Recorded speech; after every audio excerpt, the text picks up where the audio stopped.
bonjour. Que Dieu vous bénisse.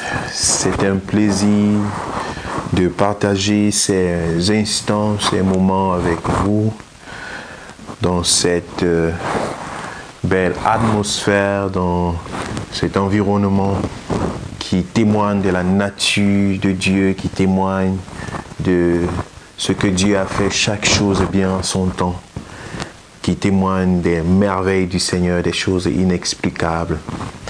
Même lorsque les choses semblent ne pas bien aller dans ta vie, je voudrais t'encourager et te faire savoir que Dieu a toujours le dernier mot.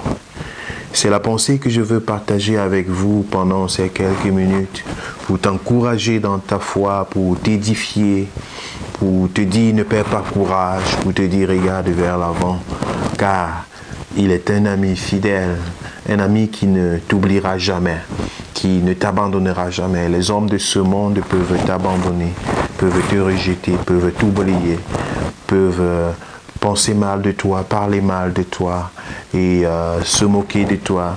Mais nous avons en Dieu un ami fidèle et tendre, Jésus-Christ de Nazareth.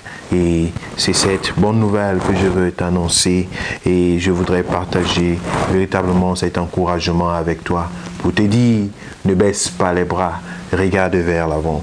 Je suis Chibi Tchouang, je suis pasteur du Centre biblique et social ici à Munich. Et allons dans le livre de Jean au chapitre 11.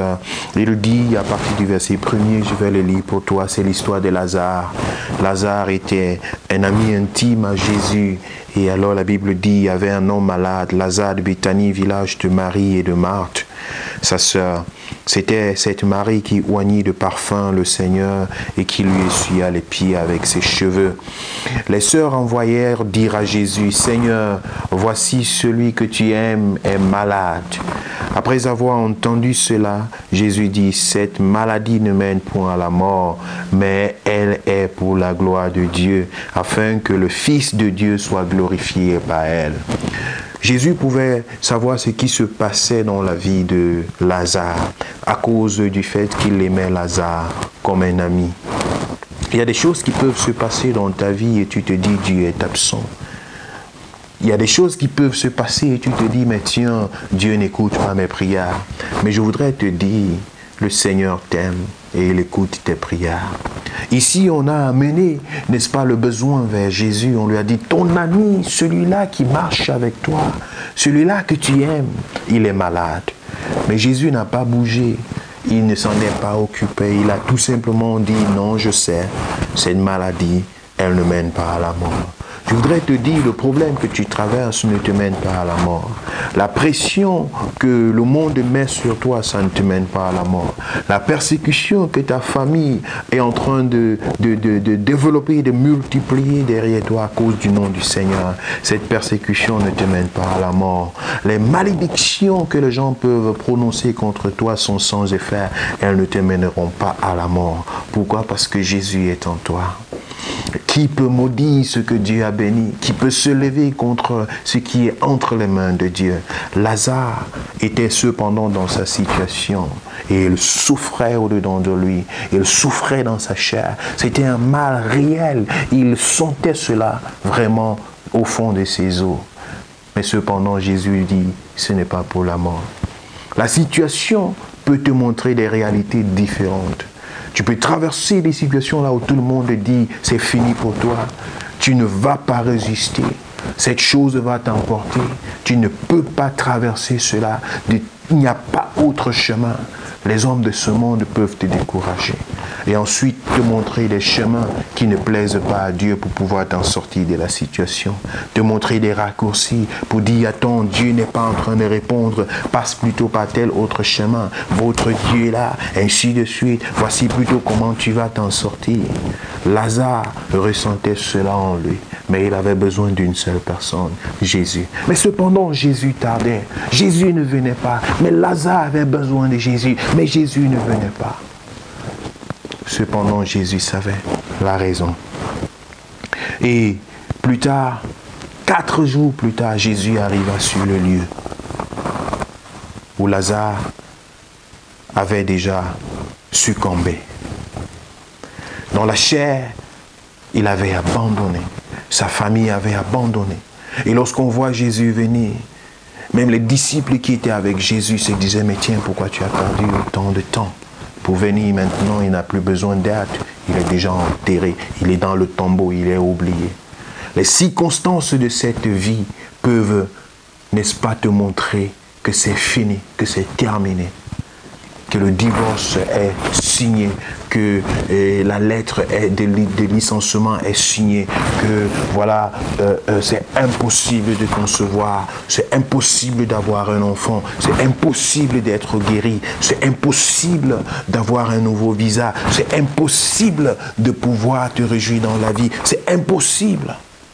C'est signé, le mandat est fait et le tombeau de Lazare était fermé.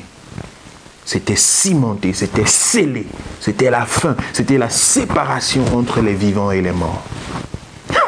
C'est alors que Jésus fait son apparition. C'est alors qu'il intervient. Il n'a pas dit que tu coulerais, il n'a pas dit que tu sombrerais, il a dit, allons de l'autre bord, allons de l'autre bord. La parole de Dieu, sa promesse dans ta vie doit rester réelle, vivante. Ce que Dieu a dit, il l'accomplit. Crois et tu verras la gloire de Dieu se manifester dans ta vie. Même lorsque tout semble fini, tout semble à terre, que tes ennemis se réjouissent, que ceux-là qui se moquent de la parole de Dieu sont en train de jubiler, ils ont accompli. Je voudrais te dire que notre Dieu n'est jamais en retard. Il peut éprouver ta foi. Il peut te mettre ta foi à l'épreuve pour voir jusqu'à quel niveau tu l'aimes. Même jusqu'à la mort. Voilà Jésus qui vient, le maître de l'impossible. Celui-là devant qui tout genou fléchit, toutes les langues confessent qu'il est Seigneur, assis à la droite de Dieu le Père. Verset 42, Jésus vient et il trouve tout le monde en train de pleurer, en train de sceller la fin des choses. Mais Jésus lève ses mains et ses regards vers le Père, la source de toute possibilité, celui-là qui rend toutes choses possibles. Il dit, pour moi, je savais que tu m'exauces toujours, mais j'ai parlé à cause de la foule qui m'entoure, afin qu'ils croient que c'est toi qui m'as envoyé. Ainsi il dit cela, il cria d'une voix forte, Lazare, sors. Alléluia. Le Seigneur crie dans ta vie, dans la situation que tu traverses, et il dit, fin à cela. Fin à cette souffrance, fin à la manipulation de l'ennemi, fin à ces choses. Mais tiens bon jusqu'à ce que cela se matérialise dans ta vie. Le diable essaye de te tourner vers les circonstances de ce monde, vers les solutions de ce monde. Mais aucune de ces solutions n'est une garantie. Lorsque le diable t'offre une paire de chaussures, demain il reviendra, non pas réclamer seulement cette chaussure, mais ton pied avec. Ce qui vient du diable, c'est la destruction. C'est le mensonge, c'est l'égarement. Sois patient envers le Seigneur. Sois patient sur le chemin de la foi. Sois patient et regarde ce que Dieu est en train de prévoir dans chaque situation que tu traverses. Car il a dit qu'il t'aime. Et ce n'est pas un hasard. Lorsque tu aimes, tu prends soin. Dieu prend soin de toi. Même dans le tombeau, à cause de la relation d'amitié, à cause de la volonté du Seigneur, Lazare est sorti de son tombeau, la vie était en lui et son entourage pouvait témoigner de la grandeur, de la puissance, de la majesté du Seigneur. Les gens pouvaient jubiler, les larmes étaient essuyées et c'est la joie qui se manifestait. Le Seigneur a manifesté encore sa fidélité. Je voudrais te dire de la part du Seigneur, Dieu demeure fidèle. N'abandonne pas. Ne regarde pas en arrière. Ne cherche pas les chemins raccourcis que le monde peut t'offrir. Ne va pas en Égypte pour chercher des conseils, pour accumuler la rébellion et péché sur péché. Crois en le Seigneur. Attache-toi en sa promesse. Attache-toi en sa parole. Consacre ton âme malgré la souffrance de ta chair. Sois confiant. L'amour de Dieu est plus grand que toute autre chose. Il intervient toujours. Il intervient toujours. Il agit toujours. Même lorsque les circonstances sont enterrées et oubliées. Ma prière pour toi, c'est que nous puissions garder les regards vers le ciel. Vers celui-là qui a payé le prix le plus grand pour nos péchés, pour notre transformation. Celui-là qui nous a aimés au-dessus de toute notre imagination personnelle. Sois fort, sois encouragé. Tu es un pèlerin et Jésus reviendra et il pourra se réjouir de toi. Tu as mené le bon combat. Tu le fais au nom de Jésus. Amen.